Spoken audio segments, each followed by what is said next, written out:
గాల్లో ఉండాల్సిన విమానం హైదరాబాద్ బేగంపేట రోడ్డు మీద ల్యాండ్ అయింది.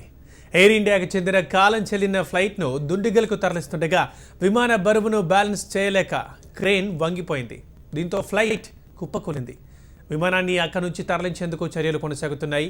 బేగంపేట నుంచి మరిన్ని వివరాలు మా రిపోర్టర్ సందీప్ అందిస్తారు. మొత్తంగా ఎయిర్ ఇండియా విమానం గాల్లో ఉండాల్సింది కాస్త రోడ్డు పైన చేరింది. ఉదయం 5:30 గంటల ప్రాంతంలో దాన్ని తరలించే ప్రయత్నం చేశారు. అయితే ఈ తరలిస్తున్నటువంటి క్రమంలో ఒక్కసారిగా ఆ గోడ కానింది, అంటే పూర్తిగా క్రేన్ను అదుపు తప్పి రోడ్డు పైన పడింది. చూడొచ్చు మనము నేరుగా, అంటే 100 మంది కెపాసిటీ కలిగిన ఈ విమానాన్ని స్థానికంగా ఉన్న ఫిరోజ్గూడలోని ఏవియేషన్ అకాడమీకి తరలిస్తున్నారు. అక్కడ ట్రైనింగ్ ఇచ్చేందుకు గాను దీన్ని ఉపయోగించేందుకు నిన్న రాత్రి కూడా దీనికి ఇదే ఎయిర్పోర్ట్లో పూజలు చేశారు. ఇంకా దాన్ని పూర్తిగా శుభ్రం చేసిన తర్వాత దాన్ని ఉదయం 5:30 గంటలకు తరలించేందుకు అన్ని ఏర్పాట్లు పూర్తి చేశారు. పూర్తిగా క్రేన్ సహాయంతో బంధించిన తర్వాత 7 గంటల 15 నిమిషాలకు దీన్ని పంపించేటువంటి ప్రయత్నం చేశారు. ఒక్కసారిగా బయలుదేరిన కొద్దిసేపటికే దాదాపు కొన్ని నిమిషాల్లోనే ఇది పక్కనున్న గోడకు పూర్తిగా క్రేన్ అదుపు తప్పి పడిపోయినటువంటి పరిస్థితి. ఇక ఆదివారం కావడంతో మేము ఇవాళ దాన్ని తరలించేటువంటి కార్యక్రమాన్ని పెట్టుకున్నాం. ఎందుకంటే ఈ మిగతా రోజుల్లో, ఆదివారం కాకుండా మిగతా రోజుల్లో ఈ వైపున ఎక్కువ కూడా వాకింగ్ చేసేటువంటి వ్యక్తులు అనేక మంది కూడా వస్తుంటారు. కానీ ఇవాళ ఆదివారం కావడంతో ఎక్కువ ఎవరు కూడా రాలేదు.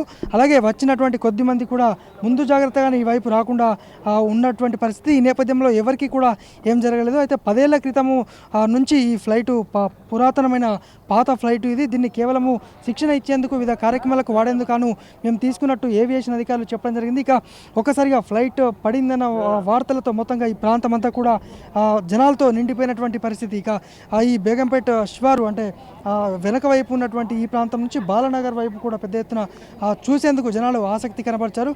మనం చూడొచ్చు, అనేక మంది, వందలాది మంది స్థానికులు కూడా ఫ్లైట్ కుప్పకూలిందనే వదంతులతో ఇక్కడికి రావడం జరిగింది. కానీ క్రేన్ అదుపు తప్పడంతో జారిన విషయాన్ని గుర్తించక అనేక మంది కూడా ఇక్కడికి రావడం జరిగింది. పెద్ద ఎత్తున కూడా స్థానికంగా, అంటే ఫ్లైట్ పడిపోయినటువంటి ప్రాంతానికి చాలా దూరంలోనే వారందరినీ కూడా అక్కడనే ఆపినటువంటి పరిస్థితి. ప్రస్తుతానికైతే ఫ్లైట్ను తిరిగి దాన్ని బయటకు పంపించేందుకు ప్రయత్నాలు అయితే కొనసాగుతున్నాయి. ఇంకా అధికారులు మరోసారి క్రేన్ సాయంతో ఆ రెక్కలను విప్పిన తర్వాత దాన్ని రెక్కలు విడిపించి దాన్ని ఆ క్రమంలో మళ్ళీ ఏవియేషన్ అకాడమీకి పంపించేటువంటి ప్రయత్నం అయితే మొత్తంగా కొనసాగుతోంది. ఇది మొత్తంగా ఇప్పటి వరకు ఏవియేషన్ అకాడమీలో ఫ్లైట్కు సంబంధించిన వివరాలు. మొత్తంగా మరొక గంట లేదా 2 గంటల్లో అన్నీ కూడా పూర్తి చేసిన తర్వాత తొలగించే అవకాశం ఉంది. స్థానికంగా ఇక్కడ మొత్తంగా వైర్లు ఉన్నప్పటికీ, హైటెన్షన్ విద్యుత్ వైర్లు ఉన్నప్పుడు కూడా పెను ప్రమాదం తప్పింది. ఎందుకంటే ఎవరు అందుబాటులో లేకపోవడము, ఇక వైర్లు కూడా అప్పటికే విద్యుత్ సరఫరా నిలిచిపోవడంతో పెను ప్రమాదం తప్పిందని చెప్పవచ్చు. ఒకవేళ అదే కానీ జరిగి ఉన్నట్టయితే, ఒకవేళ హైటెన్షన్ వైర్లు పడిపోయినట్టుంటే పెద్ద ప్రమాదం జరిగింది. స్థానికంగా మంటలు కూడా వచ్చేటువంటి అవకాశం ఉండి ఫ్లైట్ పూర్తిగా కాలిపోయేది కూడా. కానీ ముందు జాగ్రత్తగా, అంటే గోడ పక్క ఒరగడము, నేరుగా పడిపోవడంతో ఎలాంటి ప్రమాదం సంభవించలేదు. ఇంకా అధికారులు కూడా ఆదివారం కావడంతో ఇక్కడ జనసందోహం ఉండదన్న ఉద్దేశంతో మేము తరలించామని కూడా ఇప్పటికే కెప్టెన్ మనకు చెప్పడం జరిగింది. మొత్తంగా ఇది ఫ్లైట్కి సంబంధించి ఉన్నతాధికారులు చెప్తున్నటువంటి వివరాలు. కెమెరా పర్సన్ శేఖర్తో సందీప్, బేగంపేట నుంచి.